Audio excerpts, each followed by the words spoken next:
Poliana सुनहरे बालों के साथ जिसके चेहरे पे हमेशा मुस्कान होती थी। पोलियाना 10 साल की बच्ची थी जो कि पूरी दुनिया में खुशियाँ फैलाना चाहती थी। उसने बहुत ही छोटी उम्र में अपने वालिदैन को खो दिया था। कुछ वक्त के लिए तो वो बहुत दूर रही।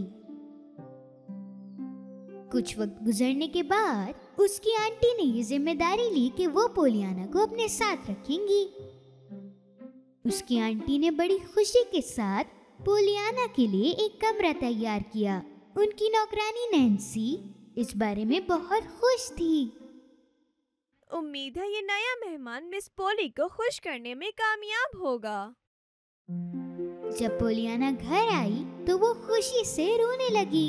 उसने अपनी आंटी को गले लगाया, लेकिन आंटी को जरा सा भी प्यार नहीं आया। उसने पोलियाना को उसका कमरा दिखाया। पोलियाना इस बड़े से घर को देखकर बहुत हैरान थी। उसकी आंटी ने उसको कमरा दिखाया और बोला, ये तुम्हारा कमरा है और रात का खाना 6 बजे लगता है, भूलना मत। पोलियाना को अपना कमरा बहुत पसंद आया, लेकिन उसके दिल में ये ख्याल एक बार भी नहीं आया कि उसकी आंटी ने उसे ऊपर इतना छोटा कमरा क्यों दिया है। 6 बजने के फौरन बाद आंटी टेबल पर बैठ गईं, लेकिन पोलियाना अभी तक नहीं आई थी। वो लड़की कहाँ गई? आपका हुक्म हो तो मैं उसे बुला के लाऊं? नहीं।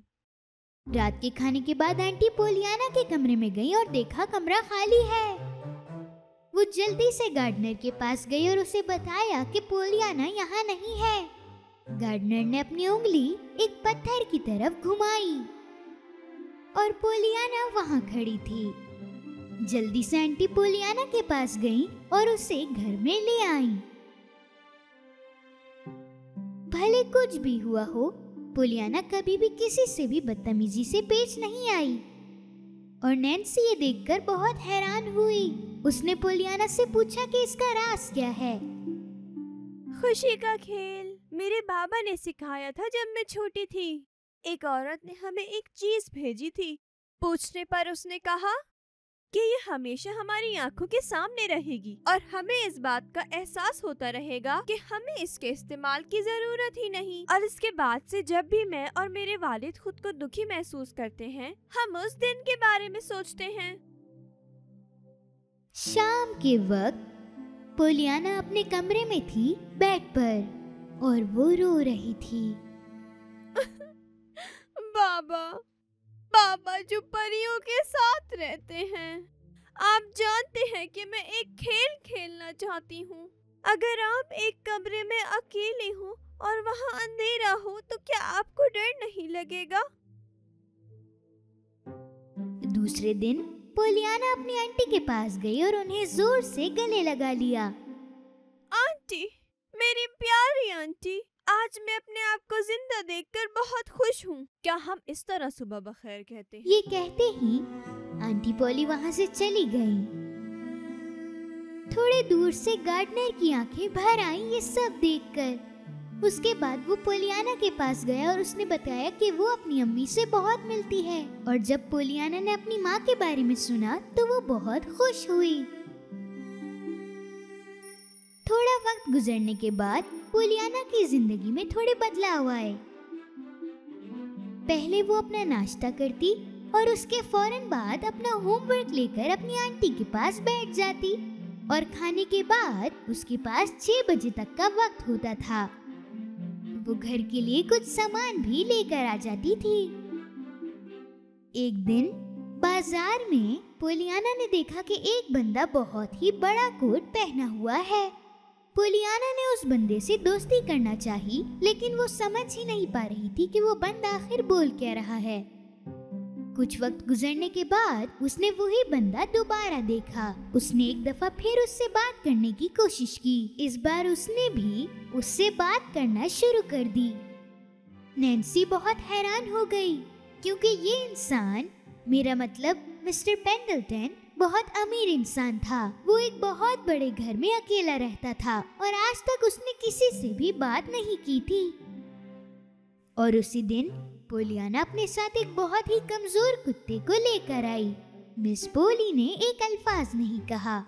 लेकिन उस दिन के अगले दिन पोलियाना एक गरीब आदमी को लेकर आई और मिस पोली अब बहुत गुस्सा हो गई थी।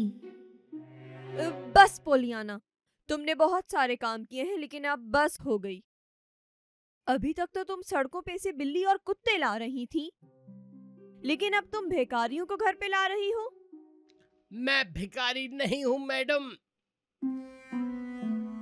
ये सुनने के फौरन बाद वो वहाँ से चला गया, लेकिन पोलियाना ये चाहती थी कि वो इसे बचाए।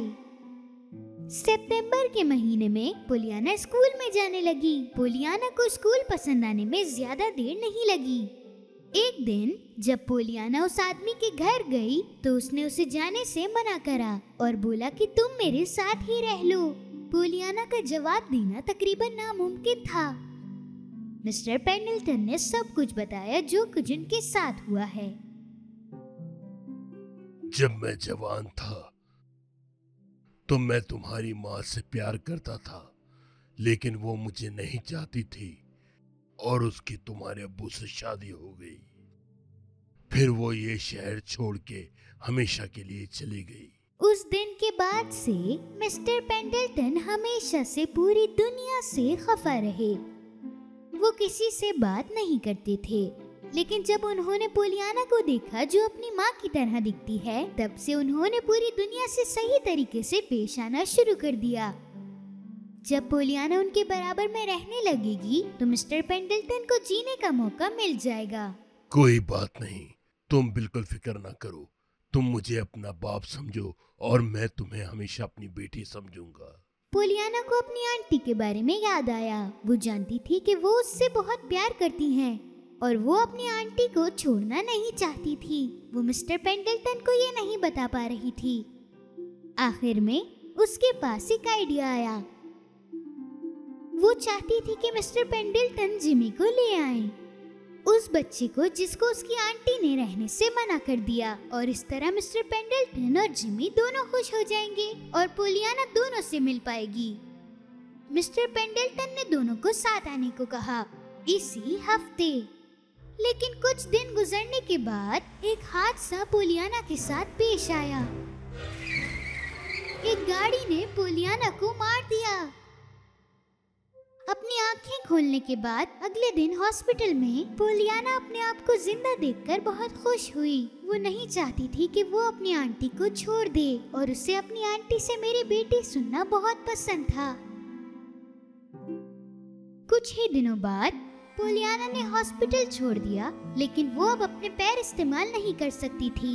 जब मिस्टर पेंडल्टन पोलियाना के पास आए तो उन्होंने अपनी ऑफर के बारे में मिस पोली को बताया और कैसे उसने वो ऑफर सिर्फ आपकी वजह से मना कर दी। कहानी सुनने के बाद मिस पोली का प्यार उसके लिए और भी ज्यादा बढ़ गया। सिर्फ पोलियाना को खुश देखने के लिए उसने कुत्ते बिल्लियों को पोलियाना के कमरे में जाने की इजाजत दी। उसने वो सब की इजाजत दी जिससे पोलियाना खुश होती थी। डॉक्टर जो कि शहर से यहाँ पर आया था, पूरे एक हफ्ते बाद पोलियाना का चेकअप करने यहाँ आया और वो एक बुरी खबर सुनाने वाला था। बुरी खबर यह है कि ये लड़की अब कभी चल नहीं पाएगी। नहीं। ये सुनने के बाद मिस पोली रोने लगी और थोड़ी देर बाद वो बेहोश हो गई। अपनी आंटी की आवाज सुनने के बाद पोलियाना जोर जोर से रोने लगी और सारे के सारे लोग उदास हो गए।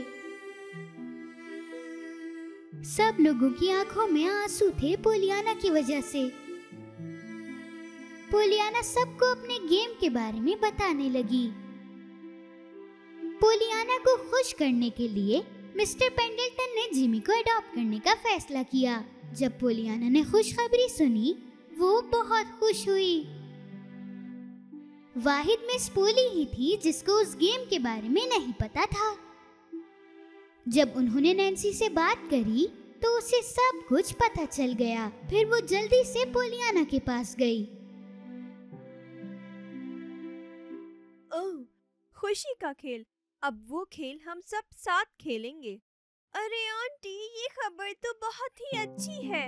दूसरी तरफ मिस्टर पेंडल्टन के डॉक्टर को पोलियाना को देखना था, लेकिन एक मसला था। कई साल पहले मिस पोलियाना के साथ लड़ाई की वजह से उन्होंने अभी तक उनके घर में एक कदम भी नहीं रखा था। आखिर में उन दोनों ने ये फैसला किया कि वो शहर के बाहर पोलियाना का इलाज करवाएंगे। मिस्टर पेंडल्टन के डॉक्टर ने पोलियाना को देखा और उन्होंने बोला कि मदद हो सकती है।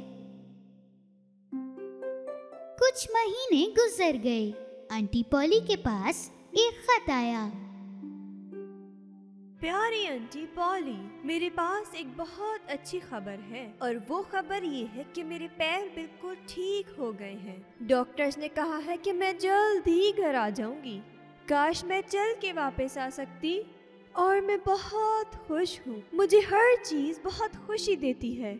कहीं कहीं मुझे अपने पैर ना इस्तेमाल होने पर भी बहुत खुशी हुई, क्योंकि अगर ऐसा नहीं होता तो मुझे कभी भी इस चीज की कदर ना होती।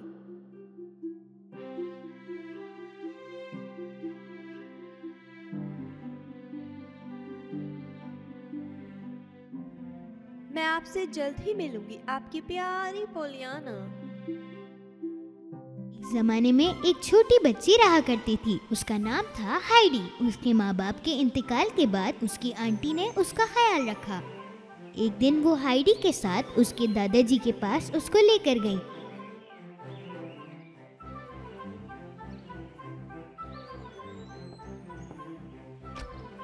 दादाजी थोड़े गुस्से वाले बुजुर्ग थे और एक छोटी सी झोपड़ी में रहा करते थे। हाइडी ने अपने दादा को जिंदगी में पहली बार देखा था। दूसरे शहर में नौकरी मिलने की वजह से आंटी ने हाइडी को उसके दादा के पास छोड़ दिया। हाइडी के दादा पहाड़ों के बीच पूरी दुनिया से अलग होके रहते थे। हाइडी को देखकर उसके दादा बहुत खुश हुए, लेकिन ये खुशी हाइडी को जताना नहीं चाहते थे। हाइडी के दादा ने कमरे में एक प्यारा सा बेड लगाया। हाइडी को उसके दादा बहुत पसंद आने लगे और हाइडी को पहाड़ों में बहुत सी खुशियां मिलने लगी। सुबह होते ही उसे दादा ने अपने बड़े से कुत्ते जोसेफ से मिलवाया। हाइडी को जोसेफ बहुत पसंद आया। एक दिन पहाड़ों में घूमते हुए उसे पीटर मिला। पीटर अपनी बकरियों को खाना खिला रहा था। मैंने तुम्हें यहाँ पहले कभी नहीं देखा। हाँ, मैं कल ही यहाँ आई हूँ और यहाँ अपने दादा के साथ रहने वाली हूँ। अगले दिन वो दोनों एक साथ पहाड़ों में घूमने लगे। हाइडी की जिंदगी बहुत अच्छी चल रही थी। हाइडी को ये सब बहुत पसंद आया और उसने पीटर से बहुत कुछ सीखा। दादा भी बहुत खुश थे हाइडी को काम करते देखते हुए। रोजाना भाग भाग कर काम करते हुए हाइडी बहुत खुश थी और वो दादा के घर के काम भी करवाती थी। और उसका सबसे पसंदीदा काम उसके दादा के ओवन में डबल रोटी बेक करने का था। वो ब्रेड बेक कर कर पीटर की दादी के पास ले जाती थी और उसकी दादी उसको ताज़ा बकरी का दूध पिलाती थी। एक दिन गर्मी के बाद सर्दी का मौसम आ गया। जब पीटर स्कूल जाने लगा, हाइडी अकेली हो गई और बोर होने लगी। हाइडी बहुत अफसुर्दा थी क्योंकि वो बहुत छोटी थी स्कूल जाने के लिए। एक दिन हाइडी के आंटी उसे शहर ले जाने के लिए वापस आ गईं। वो घर में ही अपनी तालीम हासिल करने जा रही थी। दादा को पहले तो ये बात बिल्कुल पसंद नहीं आई, लेकिन फिर उनको ख्याल आया कि ये हाइडी के लिए बहुत अच्छी बात है ताकि वो अपनी तालीम पूरी तरह से हासिल कर सके। मुझे यहाँ से कहीं नहीं जाना, मुझे दादा के पास रहना है। पर उसके दादा ने उसे जाने का कहा और उसकी आंटी ने हाइडी से वादा किया कि हम कुछ ही दिनों में यहाँ वापस आ जाएंगे। हाइडी और उसकी आंटी बहुत लंबे सफर के बाद एक बहुत बड़े महल जैसे घर में पहुँचे। कितना बड़ा घर है, मैं यहाँ रहूंगी। हाइडी क्लैरा से मिली। क्लैरा चल नहीं सकती थी बचपन में एक हादसे की वजह से। आंटी हाइडी को यहाँ इसलिए लेकर आई थी ताकि क्लैरा को एक दोस्त मिल जाए। क्लैरा और हाइडी दोनों बहुत अच्छे दोस्त बन गए। हाइडी के काम बहुत अलग थे और क्लैरा इसके मजे लेती थी। क्लैरा की दादी बहुत सख्त थी। जल्दी उठो सुस्त लड़कियों, पढ़ने का वक्त हो गया है, अभी बहुत कुछ सीखना बाकी है। क्लेरा की दादी हाइडी को बहुत कुछ सिखाना चाहती थी, जैसे कि बैठना, उठना और अच्छी तरीके से खाना खाना। और हाइडी कपड़े भी शहर वालों की तरह पहनने लगी, पर हाइडी को उन कपड़ों में आराम नहीं मिल रहा था। क्लेरा भी हाइडी को लिखना और दीगर चीजें सिखा रही थी। हाइडी को क्लेरा के साथ रहना तो पसंद आया, पर उसे पहाड़ों और अपने दादा की बहुत याद आ रही थी। इतनी याद आ रही थी कि वो सही से खाना भी नहीं खा रही थी। क्लेरा की दादी और उसके पापा को हाइडी के दुख का एहसास हुआ, तो उन्होंने ये तय किया कि वो उसको उसके दादा के पास भेज देंगे। लेकिन क्लेरा बहुत दुखी थी क्योंकि हाइडी जा रही थी। प्यार उसे कहते हैं जब हम किसी की खुशी के लिए कुछ भी कर लें। दादी ने ये कहा और यही अलविदा कहने का वक्त था। जब हाइडी जा रही थी तो उसकी आंटी ने बताया कि अगले साल हाइडी दोबारा आएगी। खुशी खुशी पहाड़ियों में भागते हुए वो सबसे पहले पीटर के घर गई और क्लेरा का दिया हुआ बेड पीटर की दादी को दिया। उसने शहर के कपड़े उतारे और भागते भागते अपने दादा की तरफ जा पहुंची और वो दोनों बहुत खुश थे। थोड़े ही दिनों बाद हाइडी की खुशी रुक ना पाई जब उसे एक खत मिला कि क्लेरा उससे मिलने आ रही है।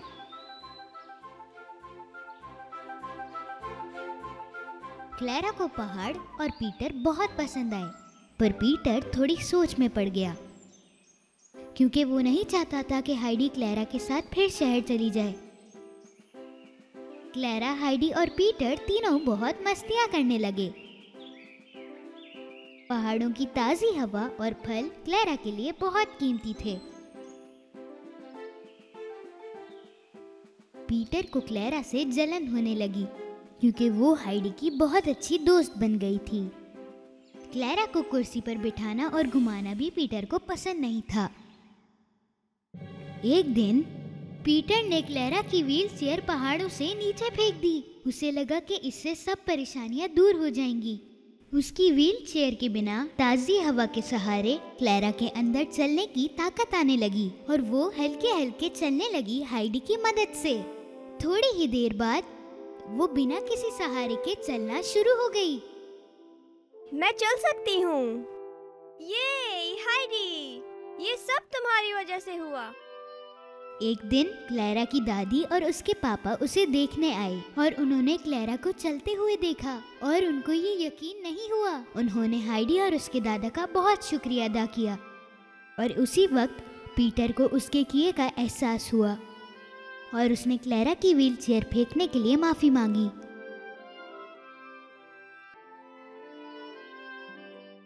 मैं आप सब लोगों से माफी चाहता हूँ, मैंने बहुत बुरा काम किया। हमने तुम्हें माफ किया है ना क्लेरा? तुमने गलत किया, लेकिन इसकी वजह से क्लेरा चलना शुरू हो गई।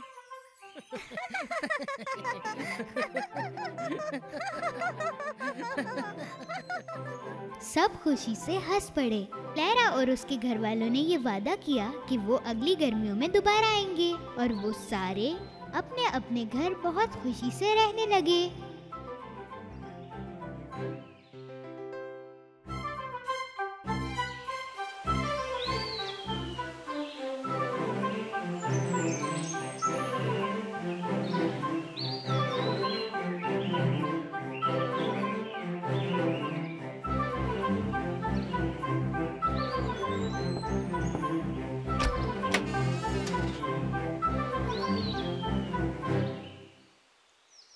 एक खूबसूरत दिन की बात है।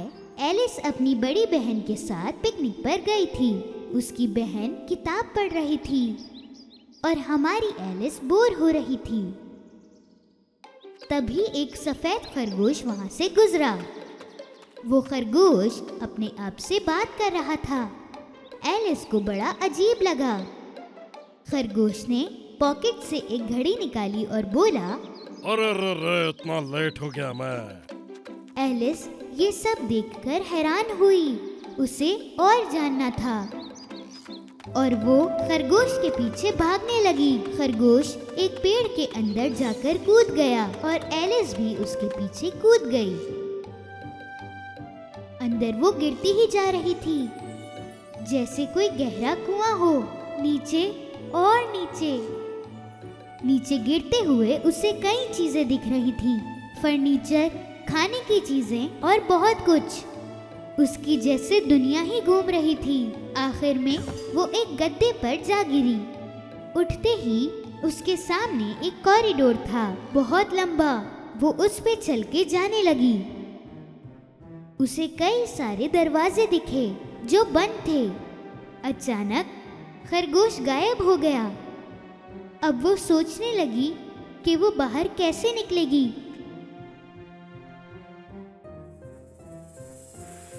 तभी उसे एक टेबल पर एक सोने की चाबी दिखी। उस चाबी को उसने उन दरवाजों में डाला, पर चाबी बहुत छोटी पड़ रही थी। यहाँ वहाँ देखने पर उसे पर्दे के पीछे छुपा हुआ दिखा एक छोटा सा दरवाजा, और उसमें चाबी डालते ही दरवाजा खुल गया। दरवाजा खुलते ही उसने देखा एक बहुत खूबसूरत बाग। पर एलिस वहां जा नहीं पा रही थी क्योंकि दरवाजा बहुत छोटा था। वो जब वापस अंदर आई, टेबल पर एक बोतल रखी हुई थी जिस पे लिखा था ड्रिंक मी। एलिस उसको पीने लगी। जितना वो उसे पीती जा रही थी, उतनी ही वो छोटी होती जा रही थी। अब वो इतनी छोटी हो गई थी कि वो दरवाजे से बाहर निकल सकती थी।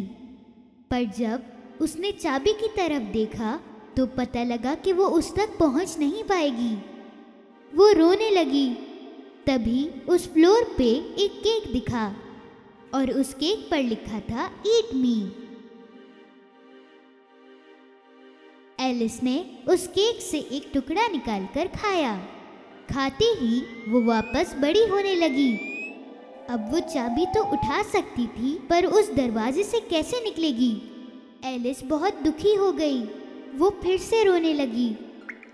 वो इतनी रोई कि पूरा कमरा आंसुओं से भर गया।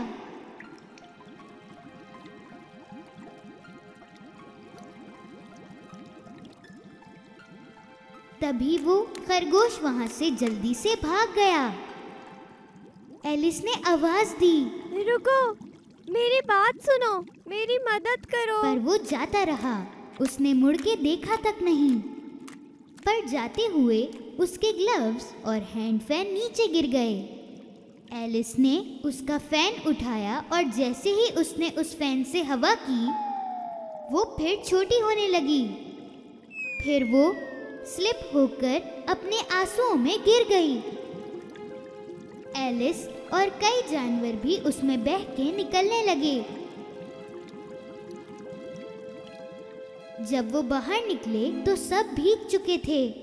एलिस को फिर से वो खरगोश दिखा। खरगोश को लगा कि एलिस उसकी नौकर है।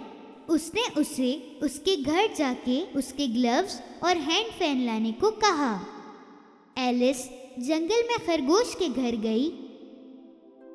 अंदर जाते ही उसे ग्लव्स और हैंड फैन मिल गए। टेबल पर एक बोतल भी दिखी।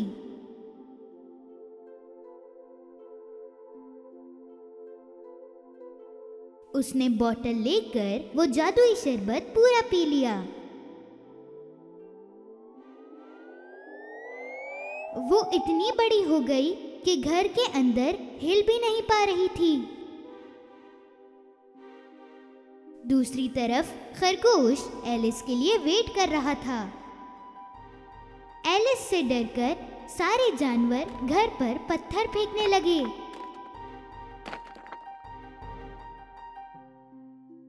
जो भी पत्थर एलिस के पास आ रहा था, वो केक बन जा रहा था। एलिस ये केक खाते ही फिर छोटी हो गई और उस घर से निकल सकी।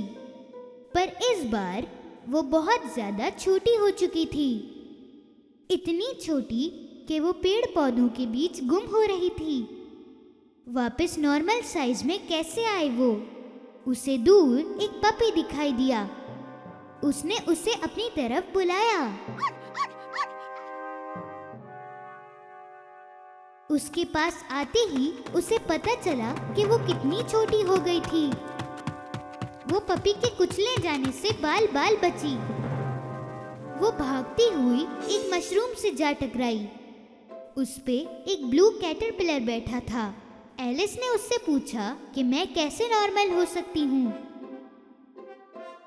कैटरपिलर मुस्कुराकर बोला, मशरूम का एक साइड तुम्हें छोटा कर सकता है और दूसरा बड़ा।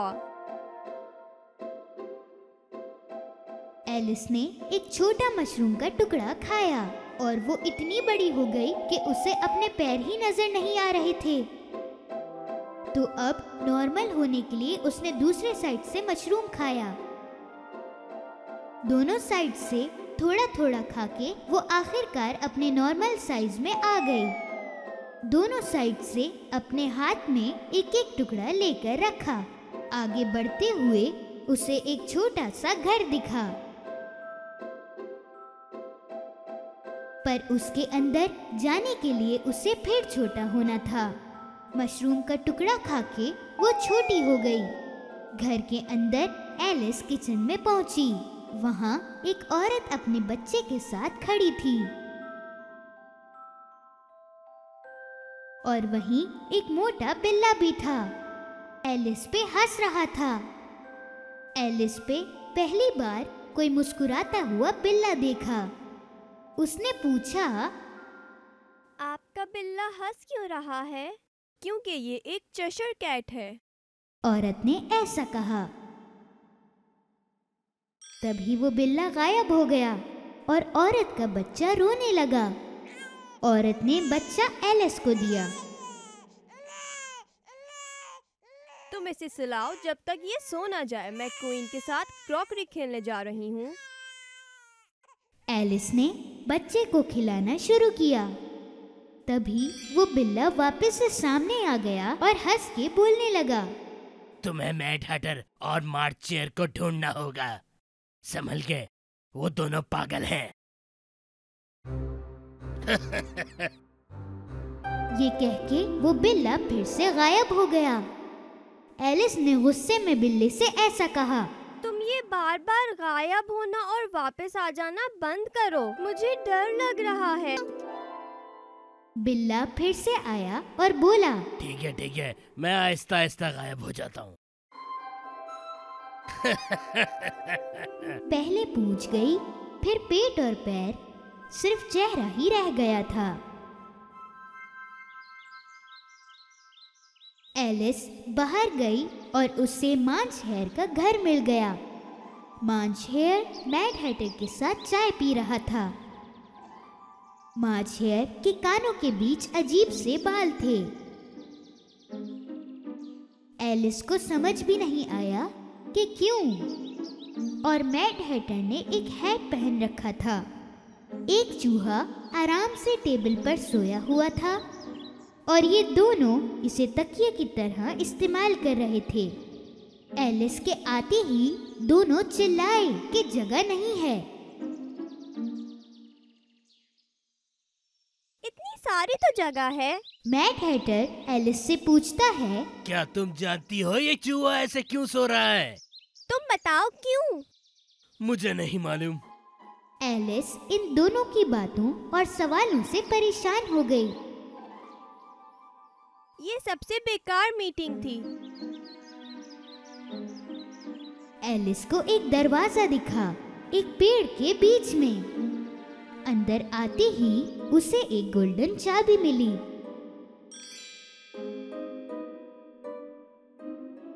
उस चाबी से एक दरवाजा खुला गार्डन का।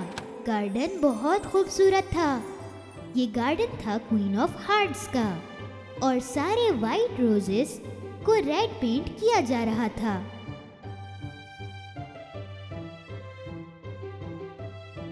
सारे लोग ताश के पत्तों जैसे थे। एलिस ने पूछा। तुम क्यों कलर कर रहे हो सब वाइट रोजेस को रेड? गार्डनर बोला, क्वीन को रेड रोजेस चाहिए थे लेकिन हमने गलती से वाइट उगा दिए। क्वीन को मालूम पड़ा तो हमारी मौत हो जाएगी। तभी क्वीन ऑफ हार्ट्स वहां आई। उनके सिपाही सारे ताश के पत्तों जैसे थे। पहली बार दिखे इस लड़की को क्वीन ऑफ हार्ट्स ने क्रॉकी खेलने को बुलाया।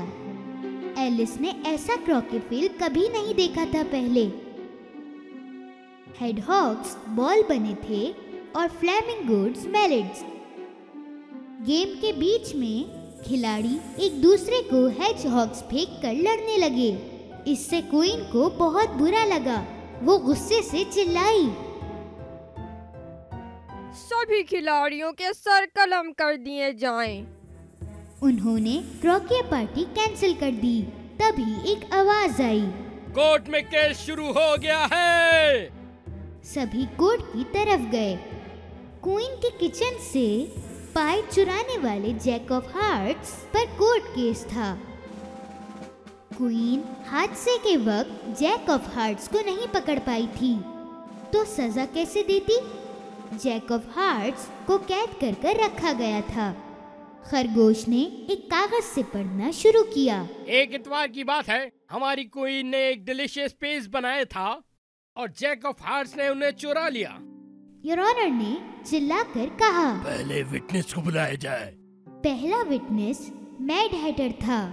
मैड हैटर की बात करते करते एलिस अचानक से बढ़ने लगी।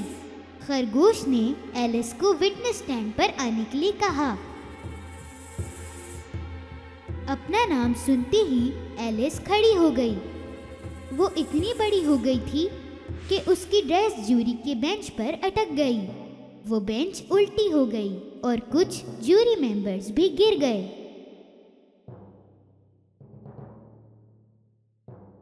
क्वीन ने एलिस को सब कुछ बताने को कहा, पर एलिस ने बोला, मुझे कुछ नहीं पता। क्वीन चिल्लाई, नहीं पता? इसका भी सर कलम कर दिया जाए। आपके हुक्म मैं क्यों मानूं? आप मेरी शहजादी नहीं हैं। आपका कोई हक नहीं बनता मुझ पे। जैसे ही एलिस ने ये कहा, क्वीन, किंग और सारे ताश के पत्ते एलिस की तरफ बढ़ने लगे। एलिस ने उनको पकड़ने की कोशिश की, पर वो एलिस को तूफान बनकर घेरने लगे और उसे भी अपने अंदर खींच लिया। घूम घूम के एलिस उन ताश के पत्तों के साथ पहुंच गई, हरे पत्तों और फूलों के बीच। उसी गार्डन में उसकी बहन ने उसे आवाज लगाई। जब वो उठी तब समझी कि ये सब एक ख्वाब था। अरे अरे, ये तो ख्वाब था। क्या ख्वाब था? वाओ आपी, क्या बताऊं मैं अपना ख्वाब आपको? एक खरगोश जैकेट पहना हुआ था। कई सालों पहले हमारे घर से कुछ ही दूरी पर एक डार्लिंग फैमिली रहती थी।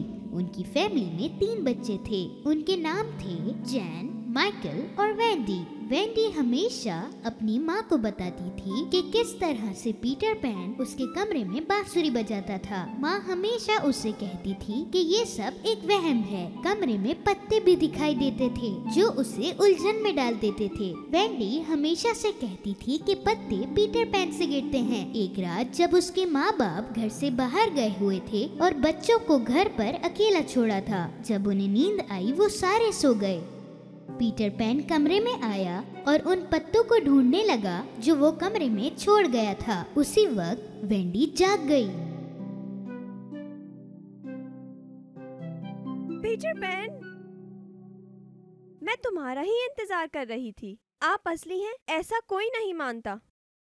वेंडी ने पत्ते वापस कर दिए जिन्हें वो पीटर के लिए छुपा रही थी।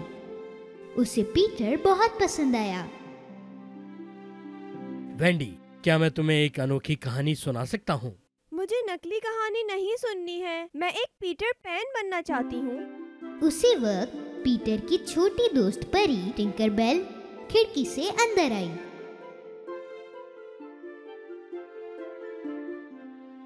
मुझे पता था तुम यहीं मिलोगे।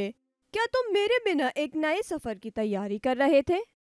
तुम जानती हो कि तुम्हारे बिना कुछ कर पाना मेरे लिए मुमकिन नहीं है। वेंडी ने अपने भाइयों को जगाया।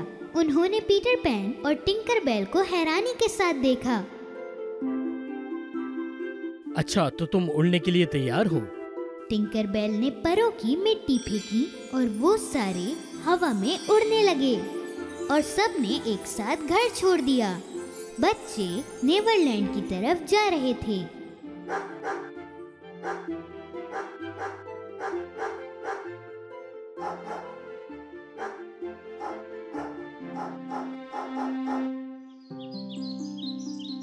लंबे सफर के बाद वो नेवरलैंड पहुंचे।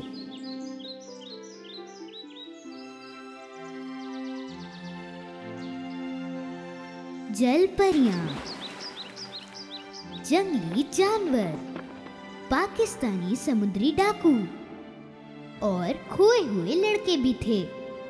उन सब में सबसे खतरनाक थे captain hook. Captain hook Peter pan का दुश्मन था। इसकी वजह ये कि एक बार जब वो लड़ रहे थे, पीटर ने उसका हाथ काटा था और एक बड़े मगरमच्छ ने वो खा लिया था। उसके हाथ के साथ उसने घड़ी भी निगल ली थी और इसीलिए मगरमच्छ हमेशा टिक टॉक आवाजें करता था। इसलिए कैप्टन हुक को हमेशा पता चल जाता था कि मगरमच्छ आसपास है, उसकी टिक टॉक आवाज की वजह से।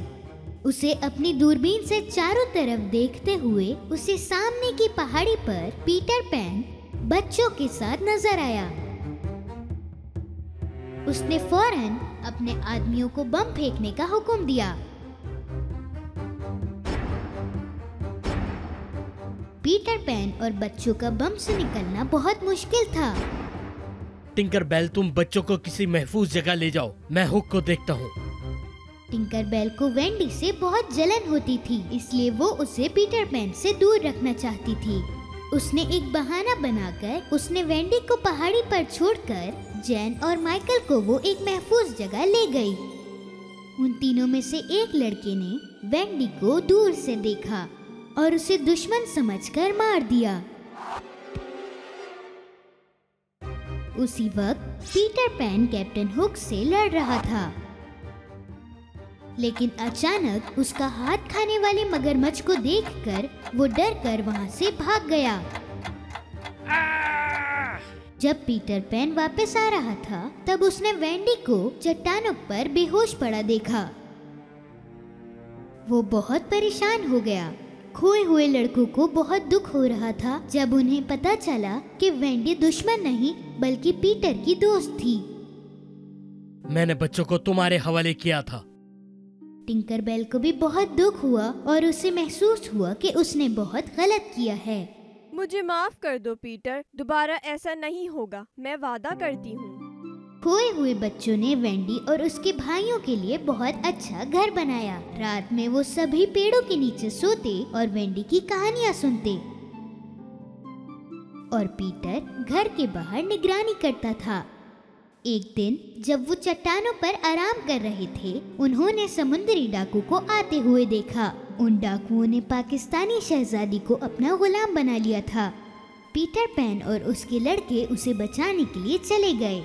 उनके और समुद्री डाकुओं के बीच बहुत लड़ाई हुई। आखिर में उन्होंने बेटी को बचा लिया और उसे समुद्री बादशाह के पास ले गए। उस दिन के बाद पीटर पैन, पाकिस्तानी लोग और खोए हुए लड़के बहुत अच्छे दोस्त बन गए।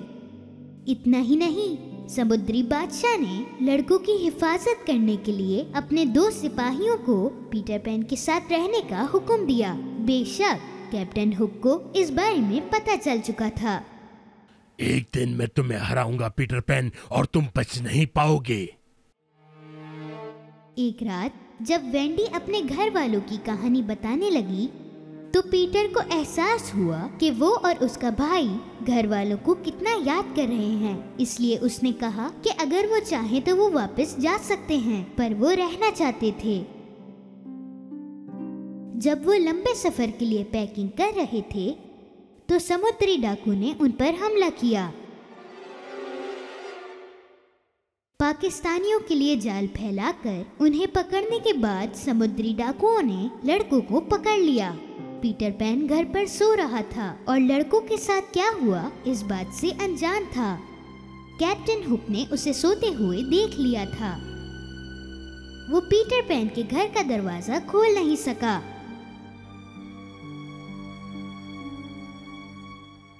फिर भी उसने साथ लाया जहर दरवाजे के नीचे डाल दिया, जिसकी वजह से पीटर देर तक सोता रहा। पीटर पैन पूरे दिन सोता रहा और जब वो उठा टिंकरबेल अंदर आई। जो कुछ भी लड़कों के साथ हुआ उसने बताया। पीटर पैन और टिंकरबेल दोनों लड़कों को बचाने के लिए निकल पड़े। जब वो समुद्री डाकुओं के डेरे पर पहुंचे, उन्होंने देखा कि पहरेदारी पर कोई समुद्री डाकू नहीं था।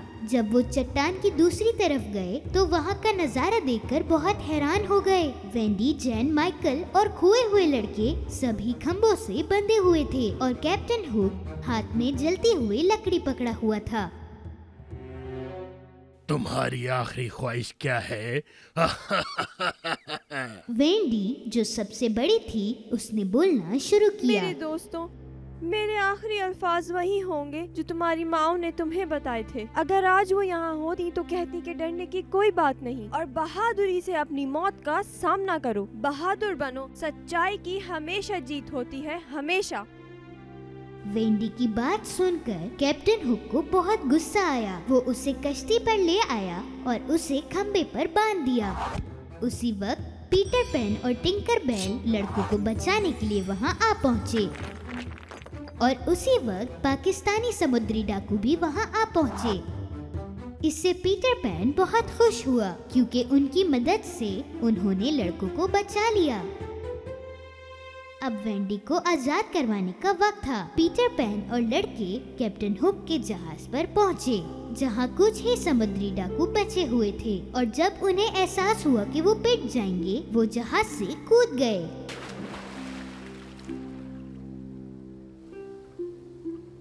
अब तुम्हारे पास बचने के लिए कोई जगह नहीं है, तुम बच नहीं सकते।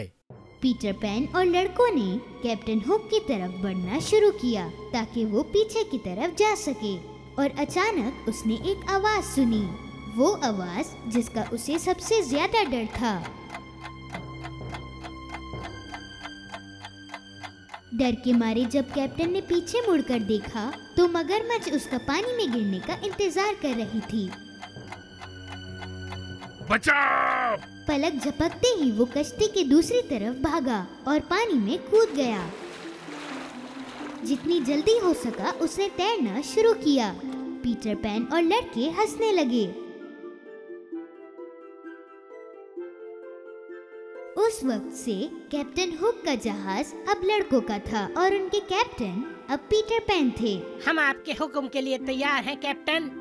चलो चलते हैं। लड़कों ने रस्सियों को उतार दिया और जहाज के बांध खुद ब खुद खुलने लगे। चलो टिंकरबेल, उड़ते हैं इन बच्चों के घर की तरफ। बच्चे ये सुनकर बहुत खुश हुए। वेंडी, जैन, माइकल अपने घर वालों के पास जाने वाले थे जिन्हें वो बहुत याद कर रहे थे। टिंकरबेल ने परों की मिट्टी फेंकी। अचानक जहाज हवाई जहाज बना और आसमान में उड़ने लगा। वेंडी घर जाने के लिए और उन्हें पीटर पैन, टिंकरबेल और नेवरलैंड के बारे में बताने के लिए बेचैन थी। उस दिन से नेवरलैंड उनका दूसरा घर था और पीटर पैन उनका सबसे अच्छा दोस्त। एक दफा का जिक्र है, एक किसान रहता था जिसके पास एक गधा था। गधे ने आटे और गंदुम की बोरियां लेकर अपने मालिक की खिदमत के लिए बहुत तवील अरसे तक काम किया। लेकिन जैसे जैसे साल गुजरते गए, गधा बूढ़ा होता गया और अपनी ताकत खोने लगा। ये समझते हुए कि उसने फार्म के आसपास काम करने की सलाहियत खो दी है, एक सुबह सवेरे सवेरे खेत छोड़कर तवील सफर पे निकल गया। मेरी हालत अब इस काबिल नहीं। लेकिन अभी भी मेरे पास एक खूबसूरत आवाज है। मुझे मेरी आवाज के जरिए पैसे कमाने चाहिए। उसको उसके रास्ते में एक शिकारी कुत्ता दिखा।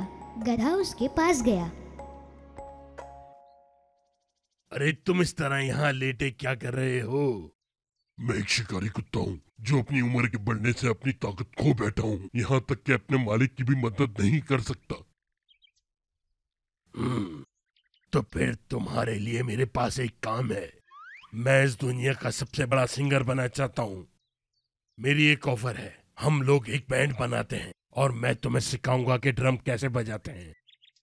कुत्ते को ये ऑफर बहुत पसंद आई और गधे के साथ कुत्ता भी ब्रह्मैन के लिए निकल पड़ा। थोड़ी ही देर हुई थी, उन्होंने देखा कि एक बिल्ली सड़क के किनारे एक मकान की छत पर बैठी हुई है।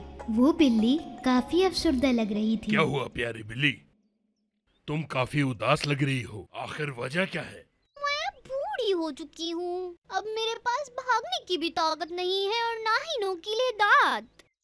चूहों के पीछे दिन भर भागने के बजाय मैं इस तरह यहाँ आकर लेट जाती हूँ और इसी वजह से मेरे मालिक ने मुझे घर से निकाल दिया। अच्छा, तो तुम भी हमारे साथ आ जाओ। आपके साथ आ जाऊं? लेकिन आप जा कहाँ रहे हैं? ब्रह्मैन, हम वहाँ जाकर बैंड बनाकर सिंगर बन जाएंगे। बिल्लियाँ तो वैसे ही बहुत सुरीली होती हैं। तुम क्यों ना हमारे बैंड में शामिल हो जाओ और पियानो बजाओ। बिल्ली को ये ऑफर बहुत पसंद आई और उसने भी ये बैंड ज्वाइन कर लिया।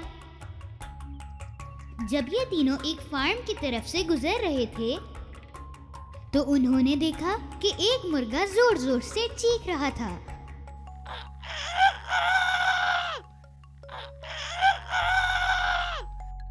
अरे मुर्गे साहब, दोपहर हो गई है और आप हैं कि अभी तक चिल्ला रहे हैं? अरे भैया, कल संडे है और इस संडे मेरी मालकिन मुझे पकाने वाली है और इसीलिए मैं कह रहा हूँ कि कुकुरों को। तो तुम यहाँ रुके हुए क्यों हो? कहीं और क्यों नहीं भाग जाते? अरे मैं कहाँ जाऊँ, आज तो मेरा आखिरी दिन है और इसलिए तो मैं कह रहा हूँ कि कुकुरों को। अरे भैया, कुकुरों को। अच्छा, अपनी आवाज को इस तरह जाया मत करो, हमारे साथ ज्वाइन हो जाओ तुम भी। हम एक बैंड बनाएंगे और तुम्हारे जैसी आवाज की तो हमें जरूरत है। मुर्गे को भी ये ऑफर बहुत पसंद आई तो उसने फौरन हाँ कर दी। वो ऊपर से कूदा और उनके साथ चलने लगा। वो चारों सड़क की तरफ निकल पड़े।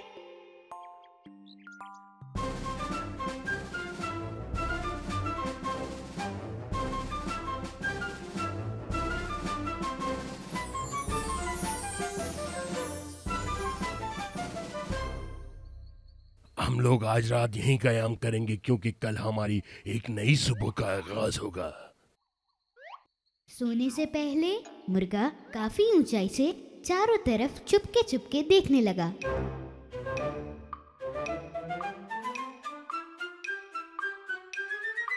मुझे वहाँ एक रोशनी दिख रही है, मुझे लगता है हमारे करीब कोई घर है। तो फिर उठो और वहां चलते हैं। और वैसे भी मुझे इस गंदी जगह पे सोने की आदत नहीं है। हाँ, और शायद हमें वहाँ कुछ खाने के लिए मिल जाए, इसलिए चलो। सब राजी हो गए और जहाँ से रोशनी आई थी वहाँ की जानिब जाना शुरू हो गए। आखिरकार वो घर आ पहुँचे। उन सब में से लंबे होने की वजह से गधे ने खिड़की से झांकना शुरू किया। उसने अंदर देखा। क्या तुम्हें कोई अंदर दिखा मेरे भाई? तुम्हें पता है मैंने क्या देखा? मैंने वहाँ एक खूबसूरत टेबल देखी है। ये तो अच्छी बात है। और मुझे इस टेबल पे बहुत मजेदार खाने नजर आ रहे हैं। मेरे मुंह में तो पानी आ रहा है। चलो चलो अंदर चलते हैं। एक मिनट रुको, मुझे जरा देखने तो दो। और मुझे तो वहाँ 4 लोग भी दिख रहे हैं जो खूब मजे ले लेके वो खाना खा रहे हैं। जैसे ही उन्होंने अंदर बैठे 4 लोगों के बारे में सुना, वो सब उदास हो गए। और इन लोगों को खाना खाना जरूरी था, मुझे इतनी भूख लगी है। चलो चलो जंगल चलते हैं। काश हम इन चोरों को यहाँ से डरा के भगा सकते। अच्छा सुनो, मेरे पास एक तरकीब है। तुम लोग मेरी बात गौर से सुनो। हम लोगों को मिलके शोर शराबा करना होगा ताकि ये लोग हमारी आवाजें सुनकर बाहर आएं। चारों दोस्त एक दूसरे के ऊपर चढ़ने लगे।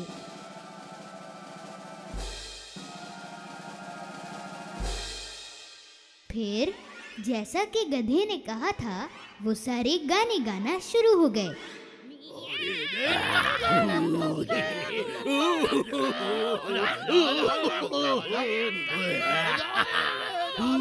जब चोरों ने ये खौफनाक शोर सुना, वो सारे डर के मारे उठ के खड़े हो गए।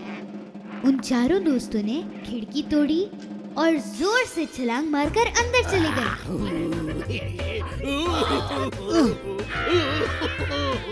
अरे भागो यहाँ से।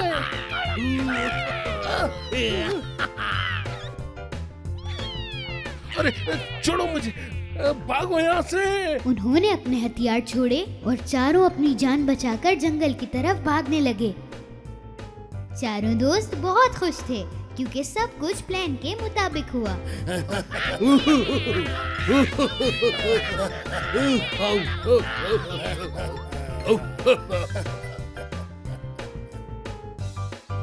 वो फौरन से खाने की टेबल पर बैठे और वो सारा खाना खाने लगे जो चोर छोड़कर भागे थे। खाने के बाद वो एक ऐसी जगह तलाश करने लगे जहाँ पे वो आराम से सो सकें, क्योंकि वो बहुत थके हुए थे।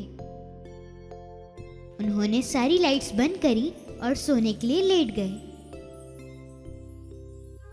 अब आधी रात हो चुकी थी।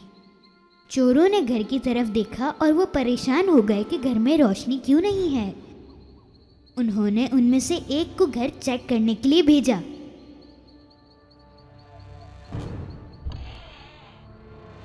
उसने देखा कि यहाँ बहुत सन्नाटा और अंधेरा है। उसने एक लैंप जलाने की कोशिश करी।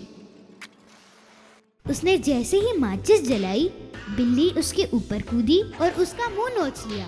कुत्ते ने उसकी टांग काट ली। ये सब शोर सुन के मुर्गा भी अचानक से उठ के शोर करने लगा और जैसे ही चोर को लगा कि अब भागने का मौका है, तो गधे ने उसको जोरदार लात मारी कि वो वहीं गिर गया। अब आखिर होना क्या था? चोर अपने साथियों के पास गया और उन्हें सब कुछ बताया। उस घर में एक नहीं 4 जानवर हैं, उन्होंने मुझ पर हमला किया है। वो चारों बगैर पीछे देखे भागने लगे और उसके बाद वो उस घर में कभी वापस नहीं आए। उन चारों दोस्तों को ये घर बहुत पसंद आया। फिर उन्होंने ब्रिमेन जाने के ख्याल को वहीं खत्म कर दिया और उन्होंने ये फैसला किया कि वो सारे मिलके अब यहीं रहेंगे और वो सारा दिन गाने गाना और मौसीकी में गुजारने लगे।